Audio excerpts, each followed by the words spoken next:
Hey everybody, this is PJ Riley from Lancaster Archery. Got another video from our virtual ATA 2021 set. Today we've got Michael Anderson from Specialty Archery. Mike, thanks for being here today. You bet, PJ. Good to see you. Likewise. So I've got a bunch of stuff laid out here on our table that we're going to go through. But the essence of it is basically you're introducing the Versa 2 system. That's what I have. There's actually a 2 and a 3, but I have the 2 here. Correct. Yep. We've got the Versa 2 target and the Versa 3 3D scopes. They're basically the next evolution of our Versa scope we have had in the lineup in years past.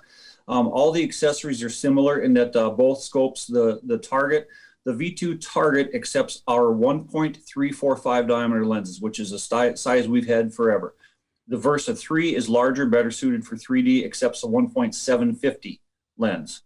That's the Versa 2, takes the 1.345 lens. And both scopes are going to have similar accessories. They're going to have full shades, half shades, Rheostat fiber optic pins, compatibility with 007, a lot of different accessories. Yeah, all this I'm holding up here comes in the Versa 2 scope kit. Yes, yep. The kit, we offer the kit for the V2 and the V3. The V2 kits and the V3 kits include the scope itself, a full shade, and a half shade. Some people prefer a full, some people prefer a half. Right. You can use whichever one you like. So. And then the other two are retainer rings? Those are retainer rings. If you're going to use the scope with none of the shades, neither of the shades attached, that will hold the lens or lenses in the front or back of the scope. That's going to basically allow the glass lens to be held in place. If you're using one of the shades or both of the shades, then you do not need to use those black lens rings. Gotcha. The shades or the accessories, whatever you're using, will take the place of those black lens rings. So. If you use the scope, which you can use the scope when I was prototyping it, I used just the scope with nothing else. And that's what the smaller black rings are for, just hold that lens in place. Yep. Gotcha. Those. Perfect. And we include 2 of them because it is compatible with the double vision system. You can put a scope lens in front, the positive lens, and the negative power double vision lens in back. So that's extremely popular with indoor archery, which unfortunately not having a lot of due to COVID. But like I said, so you can put 2 lenses in that scope, which is, which you need for the double vision system. All right. Let me move over here to the Versa 2 Rheostat fiber ring. Mm-hmm. That is it's basically just a fiber optic pin available in 10, 20, and 30 thousandths.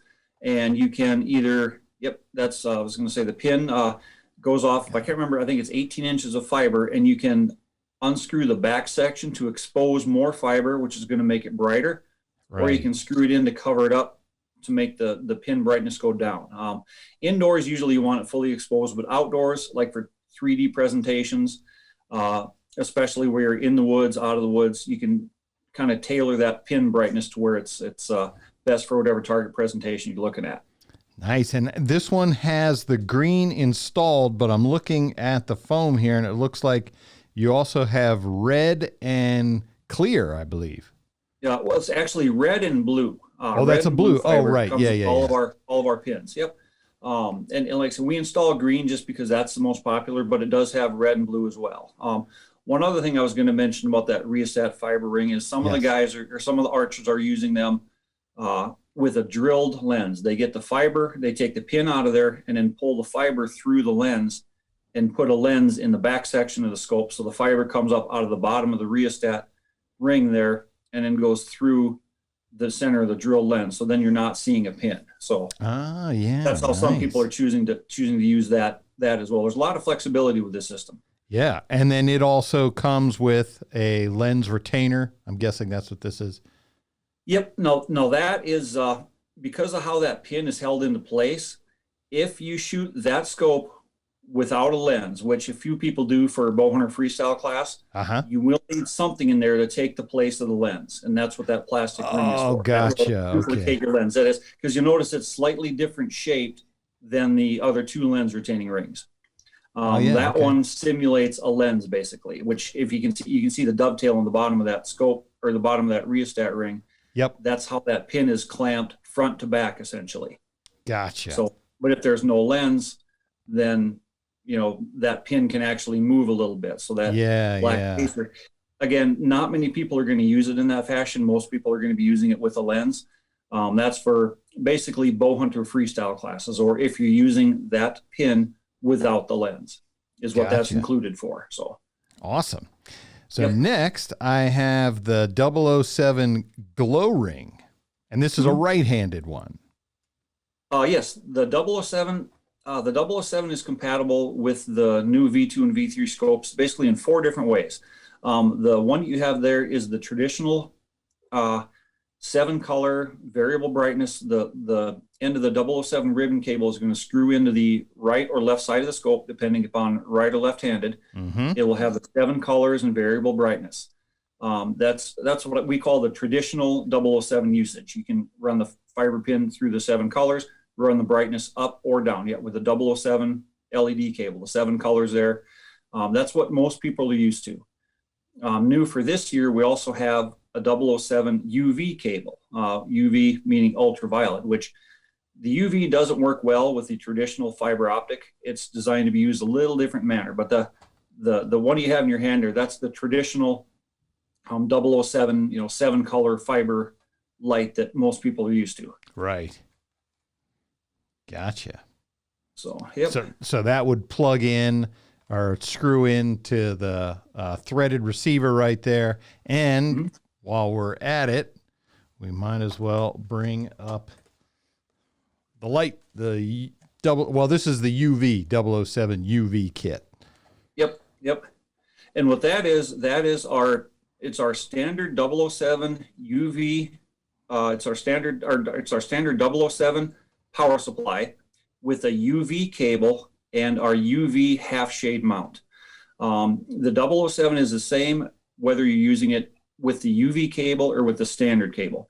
The only difference is the cable itself. If you're using it with the standard cable, you have the 7 colors and a variable brightness. If you're using the UV cable, it only has the purplish or the UV color. It doesn't have the 7 different colors. Yes. It doesn't matter what color you have it set on, it's going to be UV. You can still run the brightness up or down just like you can with the 7 color. The only difference is the UV is meant to be shined. It's meant to be shined onto either a stick-on dot, a short section of fiber optic in a drilled lens, or just a single sight pin with a really short section of fiber optic. Right. And as such, we have some of your dots right here. This is a collection. Camera probably can't see, but probably looks just like a swath of yellow, but there are individual dots in there of varying sizes. Yes, that's our normal, I believe it's 614. That would be a 614C for chartreuse, just our circles and dots. And you can use, because I've been asked if you can use a circle with the UV kit. You can use whatever you'd like. The UV is just going to make your aiming system kind of pop. It's going to make it really bright. And with that chartreuse, that's a good color for that UV light. Really stands out. Very. Now for the rings, or for the front of your scope, we have these different rings here, and I actually have a third one. Yep. Yeah, those are the scope decals that go on the front face of the scope. They're more for alignment at full draw. They kind of allow you to see the edge of the scope. For maximum accuracy, you want to kind of center your scope in your peep sight, and that's what that is designed to promote. They're basically the same that we've had for all of our other scopes.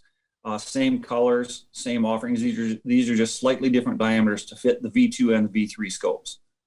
Gotcha. So, nice. Yeah, I'm guessing that. That is a V2 there. Those are the V2 size. And now we've got, first up, I have the 1.345 double vision lens. I'm going to take this one out. You tell me about the double vision lens while I'm getting it out. Yep. The V2 scope takes the 1.345 diameter lenses, and that's the double vision lens and the standard lens are 1.345 diameter lenses. The old Versa took the 1.345 positive powered lens, the standard, positive magnification scope lens, but a 1.108 double vision lens, whereas the V2 takes a 1.345 diameter double vision lens, and that will go in the back of the scope. Just like with the original Versa, the double vision went in the back of the scope. The positive lens goes in the front of the scope. And the way that system works is you have a positive lens, which magnifies the target. The double vision lens is negative, which reduces the power everywhere except where that hole is drilled. So you aim essentially by looking through the center where you want your arrow to go. And the different powers generally call for different hole sizes too. For a 4 power, the 1/4 inch hole is a good starting point. For the 6 power, the 5/16, the 312.312 is a good starting point. And for an 8 power, the 0.375. But there's a lot of variability with the double vision system as far as how long your draw length is, how far away your sight is from your bow. The power of the positive lens is determined by how far that lens is from your eye. The farther you go, the more the apparent power. So, and now this one, if I put my hand in front of it, we can see that let me get that light. There we go. We can see that it is purple or amber colored. Explain why that is. That one's probably our blue colors. I think what we sent out with that blue color. You're correct. Been the most popular. Blue's been the most popular color across the boards. We've also got smoke, which is more of a gray, and then we've got amber, which is like the yellow and red. The most popular one was blue. That provides a little bit of contrast between, so you can tell exactly where you're holding. You can see where you're settled in on the target.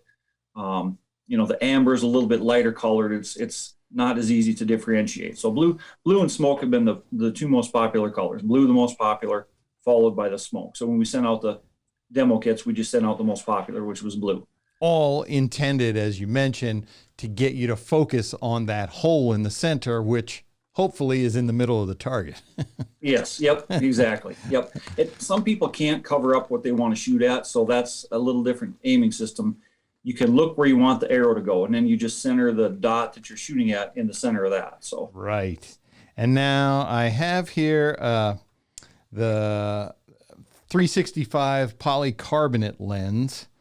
This is a 0.20 drilled. That's a drilled poly lens that we have. We offer the capability of drilling. We don't stock them. We do that as a service basically because we don't sell a whole lot of drilled lenses. But as mentioned, you could use that in a couple different ways. You can use that with just the lens by itself and a short section of fiber and the UV light illuminating a small section of fiber in there. You could use that with the Rheostat ring and run the green fiber that we just showed you there. You could run that fiber through the center there instead of using it with a pin. A couple different ways. Yeah.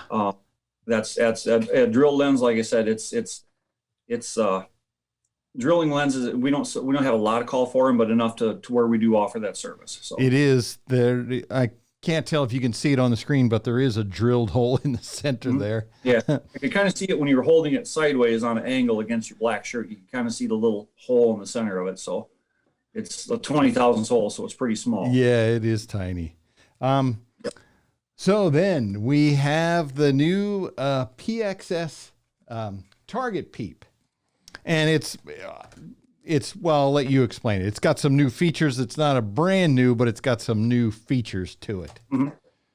We came out with a podium peep a couple years ago. That was very, very popular. Immediately people started asking when we were going to scale it up.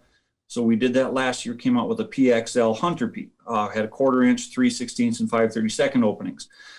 We come up with a way to hold the lenses in place. The podium peep, the lens was in there loose, and it was just kind of sandwiched in place by the aperture. Well, with the PXL, we came out with what we call the capture aperture, where it actually holds that lens into place. You can still take the lens out and clean it, just like with the podium, only you can snap it into the capture aperture, which then retains it, and you put that into the peep as one unit. It's still held between plastic surfaces on the front and back, so you're not going to ever bugger up or scratch or chip the lens. But it's like I say, it was called a capture aperture, which had kind of small ears that would come down and retain that lens. Right. Well, then immediately after we came out with that, people asked us when we were going to do something like that with the podium peep. So hence the PXS peep, the smaller version of the PXL peep. It's very similar to the podium peep, and all of our peeps across the whole gamut have the same verifier powers, the same clarifier powers. Our number one clarifier is the same across all the different products. The two main differences in the podium and the PXL is the PXL has the capability of the capture apertures. It has the capture apertures to keep you from dropping the clarifiers or verifiers, and it does not have a 5/32 aperture, whereas the Podium Peep is not compatible with the capture apertures, and it has a 5/32 hole, which some people, I've had a few reports of people hunting with that 5/32 aperture. The PXL is still the most popular, 3/16 for hunting, but Right. the PXS we anticipate is going to be pretty popular for target in 3D because it's got the 5 popular sizes: 1/8, 3/32, 1/16, 3/64, and 1/32, and then all the different, like the deluxe kit you have there has all the clarifiers and all the apertures. Yes. And I know in working with the Podium, I mean, these lenses, let me get one out there. You can, people who have played with these in the past in the Podium Peep know that, man, they can come out of there and disappear in a hurry. So yeah, having that ability to lock them in place, at least you know when they're going to come out. Yep. That's, yeah, they will stay in there unless you can remove them using your fingernail or something like that for cleaning. That was another one of the biggest complaints we heard about the old style, is that they were hard to clean all the way out to the edge, around the edges of the clarifiers or verifiers. Well, this one, you can snap it out and clean it. It's almost like a guy told me one time, he's like, it's like holding a little aspirin in your hand. You can hold that in a piece of lens cloth or lens paper, clean both sides of it thoroughly. And then what I like to have people do is lay it the whole lens paper, lens cloth, and lens down onto the table, and then push the capture aperture down on top of it, and it snaps into place. We show how to do that in our last couple of videos. And you don't have to touch it. You'll never get fingerprints on it. You won't smudge it up or anything. So good pro tip there. Yep. That is everything I believe I have here, Mike. I think so. Yep. That's, we kind of come up, we've only got 3 products this year, the V2, the V3 scope, and the PXS Peep, but each of those has so many accessories. We bit off a lot this year. We almost bit off more than we could chew, but we got through it. So.